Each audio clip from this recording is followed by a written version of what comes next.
الرحمن الرحیم۔ السلام علیکم۔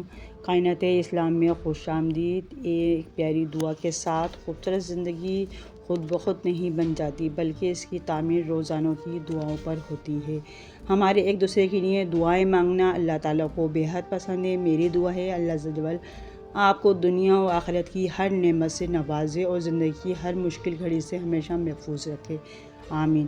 ویوز، آج میری ویڈیو کا موضوع ہے، کیا آپ جانتے ہیں حضرت آدم علیہ السلام کی وفات کب اور کیسے ہوئی؟ تو چلیں شروع کرتے ہیں۔ جب حضرت آدم علیہ السلام حابیل کی مصیبت میں بے قرار رہتے تھے، تب اللہ پاک نے حضرت جبرائیل علیہ السلام کو ان کی تسلی کے لیے بھیجا۔ انہوں نے حضرت آدم علیہ السلام کو باحکم خداوندی بتایا، اللہ ان کو ایک فرزند عطا کرے گا جس کی نسل سے پیغمبر پیدا ہوں گے۔ حضرت شیش علیہ السلام چنانچہ حابیل کے مرنے کے 5 سال بعد حضرت آدم کے ہاں فرزند پیدا ہوا، جس کا نام شیش رکھا۔ اس کا مطلب ہے اللہ کا دیا ہوا تحفہ۔ یہ نام رکھنے کی وجہ حابیل کے مرنے کے 5 سال بعد اللہ پاک نے ان کو شیش عطا فرمایا۔ جب حضرت آدم علیہ السلام کی وفات کا وقت قریب آیا تو انہوں نے اپنے بیٹوں سے فرمایا، بیٹو میرا جنت کے پھل کھانے کا جی چاہ رہا ہے۔ وہ تلاش کے لیے نکل گئے تو انہیں سامنے سے فرشتے آتے ہوئے ملے، جن کے پاس حضرت آدم علیہ السلام کا کفن اور خوشبو تھی، اور ان کے پاس کلہاڑی اور ٹوکریاں بھی تھیں۔ انہوں نے کہا، آدم کے بیٹو تمہیں کس چیز کی تلاش ہے؟ انہوں نے کہا، ہمارے والد بیمار ہیں اور جنت کے میوے کھانے کی خواہش رکھتے ہیں۔ فرشتوں نے کہا، واپس چلے جاؤ، تمہارے والد وفات ہونے والے ہیں۔ اور جب فرشتے حضرت آدم علیہ السلام کی روح قبض کرنے کے لیے آئے تو حوا علیہ السلام نے ان کو دیکھ کر پہچان لیا اور وہ حضرت آدم علیہ السلام سے چمٹ گئیں۔ حضرت آدم علیہ السلام نے فرمایا، مجھ سے الگ ہو جاؤ، پہلے بھی مجھے تمہارے ذریعے سے ہی مصیبت پہنچی تھی، مجھے میرے رب کے فرشتوں کا ساتھ دینے دو۔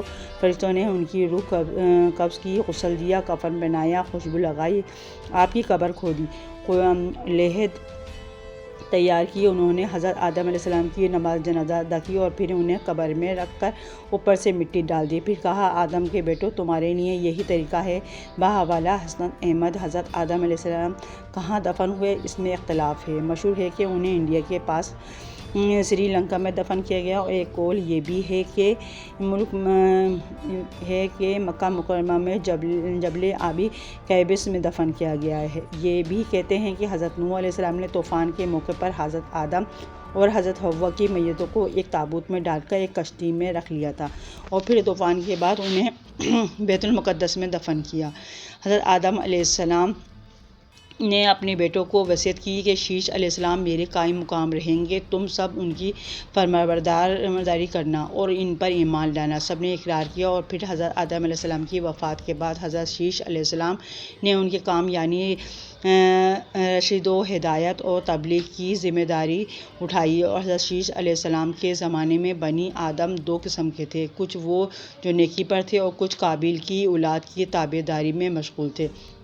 حضرت شیش علیہ السلام کی نصیحت سے کچھ راست پر آئے اور بعض نافرمانی پر قائم رہے۔ حضرت شیش علیہ السلام کی نصیحت میں کچھ تو یہ ہیں کہ مومن حقیقی وہ ہے جس میں یہ خصلتیں ہوں: خدا کو پہچاننا، نیک و بد کو جاننا، بادشاہ وقت کا حکم بجا لانا، ماں باپ کا حق پہچاننا اور ان کی خدمت کرنا، صلہ رحمی کرنا، غصے کی حد سے نہ بڑھنا، محتاجوں اور مسکینوں کی صدقہ دینا، رحم کرنا، گناہوں سے پرہیز کرنا، مصیبتوں میں صبر اور شکر الہی کرنا۔ حضرت شیش علیہ السلام کی وفات کا وقت آیا تو انہوں نے اپنے بیٹے انوس کے حق میں وصیت کی، چنانچہ انہوں نے منصب سنبھالا۔ ان کے بیٹے کینین اور پھر ان کے بیٹے ملائل نے یہ منصب سنبھالا۔ ان کے بارے میں اہل فارس کا کہنا ہے کہ وہ ہفت الاقلیت کے بادشاہ تھے۔ سب سے پہلے انہوں نے درخت کاٹے، شہر بسائے، بڑے بڑے قلعے تعمیر کیے۔ وہ کہتے ہیں کہ حابل اور سویس ایران کے شہر انہوں نے تیار کیے۔ ان کی وفات پر ان کے بیٹے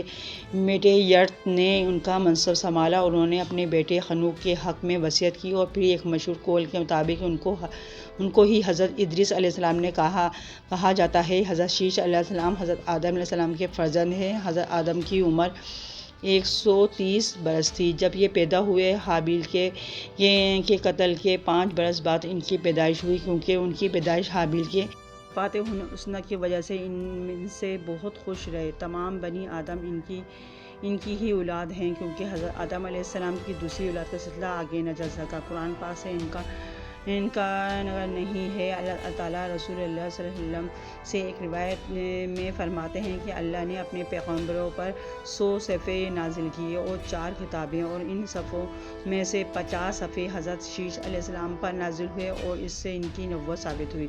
حضرت آدم علیہ السلام کے بعد یہ دوسرے نبی تھے۔ جب حضرت آدم علیہ السلام کا وفات وقت قریب آیا تو انہوں نے حضرت شیش علیہ السلام کو اپنا جانشین بنایا، دن اور رات کو ساتوں میں تقسیم کیا اور ہر ساتھ کی عبادت کی، ان کو تعلیم دی اور ان کو طوفان نوح سے بھی آگاہ کیا۔ حضرت آدم علیہ السلام نے ان کی نسل میں خیر و برکت کی دعائیں مانگی۔ ہمارے پیارے نبی حضرت محمد حضرت شیش علیہ السلام کی اولاد میں سے ہیں۔